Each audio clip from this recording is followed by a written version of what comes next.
Welcome to Bollywood वाला। I am Sonu. दोस्तों finally मैंने देखा वकील साहब स्टारिंग पावर स्टार पवन कल्याण साहब। यार सबसे पहली बात बता दूं, इसको पिंक का रीमेक नहीं कह सकते क्योंकि पिंक का जो मेन कॉन्सेप्ट है ना दोस्तों, वो लिया गया है, बस that's it. Otherwise it's a completely different film. It's an out and out Pawan Kalyan commercial film. और इसमें अच्छा क्या मैं बताता हूँ, पवन कल्याण साहब का एंट्री एकदम पावर स्टार एंट्री दिया उनको। और जो एक्शन आपको देखने मिलता है, that's also very very nice action with a lot of emotion. खासकर वो जो पहला सीक्वेंस है व्हेन पवन कल्याण साहब catches hold of that Swami Vivekananda ji picture, the frame. It's brilliant यार, ब्रिलियंट ओपनिंग शॉट। और उनकी उसके बाद पवन कल्याण साहब का इंट्रोडक्शन, उनका फेस, उनका बॉडी लैंग्वेज और जिस तरह से उनका इंट्रोडक्शन होता है, वो स्टार एंट्री है यार। वो एंट्री देखकर बहुत मज़ा आया। उसके बाद जो एक्शन देखा वो भी बहुत मज़ा आया, बेहतरीन दिखाया। उसके बाद पवन कल्याण साहब का जो फ्लैशबैक स्टोरी है दोस्तों, कैसे वो लॉयर बने, क्या रीज़न था, और कैसे वो गरीबों का मदद करने लगे, how he became the crusader for the poor, गरीबों का मसीहा कैसे बने, ये सब बहुत अच्छे से दिखा है। Flashback story was very very nice to watch. और फ्लैशबैक में जो डायलॉग बाजी भी होता है, जिस तरह से होता है, वो भी काफ़ी अच्छा लगा देखकर। इसके अलावा फिल्म के शुरुआत में जो तीनों लड़कियों के साथ जो हादसा होता है, वो किस तरह से प्ले आउट होता है, कैसे उन लोग फंसते हैं उस केस में, और कैसे उनका कंप्लेंट कोई नोट डाउन नहीं करता है, कैसे उसमें से एक लड़की दैट इज़ निवेता थॉमस कैसे जेल वेल जाती है, दैट्स शोन वेरी नाइसली। बहुत फास्ट पेस्ड है, स्क्रीन प्ले भागता है, बोर होने की बिल्कुल गुंजाइश नहीं, अच्छा खासा बांधे रखेगा आपको।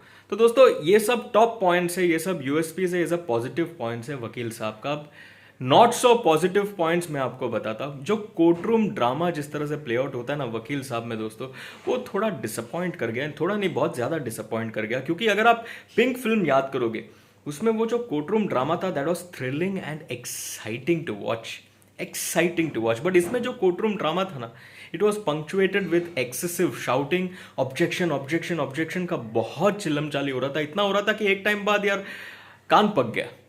एंड प्लस कोर्टरूम के अंदर एक्शन हो रहा है, मतलब फर्नीचर डिस्ट्रॉय किया जा रहा है, चेयर्स डिस्ट्रॉय किया जा रहा है, टेबल्स डिस्ट्रॉय किया जा रहा है। तो वो यार 90s के चीप बॉलीवुड फिल्म्स में होता था। आज के ज़माने में 2021 में to have such over the top action furniture of the court being destroyed inside the court in front of the judge, it doesn't create any impact, it looks quite silly.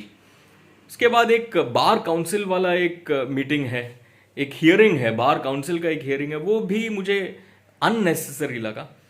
और Shruti Haasan, flashback में श्रुति हसन का scenes भी मुझे unnecessary लगा। और unnecessary से और एक सीन याद आया, लास्ट में क्लाइमैक्स में जो मेट्रो में जो एक्शन होता है, वो भी मुझे हाईली अननेसेसरी और इररेलेवेंट लगा। तो ऐसे बहुत सारे इररेलेवेंट और अननेसेसरी सीन्स है जिसकी वजह से फिल्म थोड़ा ड्रैग होता है, थोड़ा पुल डाउन होता है। बट हाँ, कोर्ट रूम ड्रामा की अगर मैं बात करूँ, उसमें पवन कल्याण साहब का अंत में जो स्पीच है, जो स्पीच उन्होंने दिया है यार, इट्स वेरी वेरी पावरफुल, बहुत इम्पैक्ट पड़ेगा आप पर। But otherwise court room drama में जो क्रॉस एग्जामिनेशन वगैरह हुआ, उसमें भी मुझे थ्रिल उतना नज़र नहीं आया। कोर्ट रूम क्रॉस एग्जामिनेशन हो या फिर प्रेजेंटिंग ऑफ एविडेंस हो, वो भी थोड़ा फीका लगा as compared to Pink. Pink तभी आपको एक्चुअली याद आएगा, क्योंकि in the first half you will not even remember Pink because it's an out and out Pawan Kalyan commercial entertainer like I mention. But second half में when it actually starts resembling Pink, especially in the court room drama, आप Pink को ज़रूर याद करोगे। अमिताभ बच्चन साहब का वो dialogue बाजी आपको ज़रूर याद रहेगा।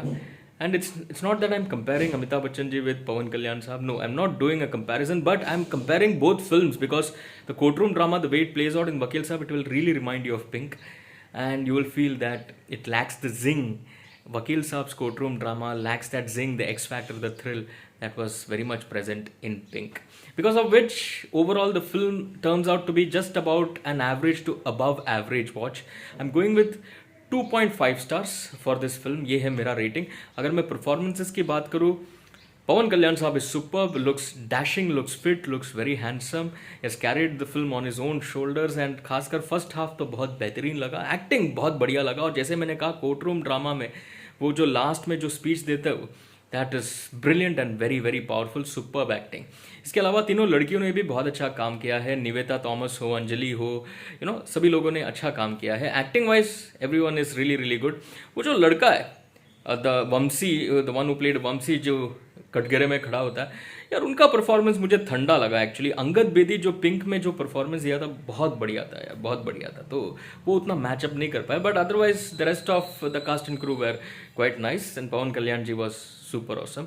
बट फिल्म ओवरऑल मुझे अबव एवरेज लगा। I am going with 2.5, that's my rating again. आपका क्या राय है लिख कर जरूर बताइएगा। चलिए, for the moment it's time for me to say good bye and Tata.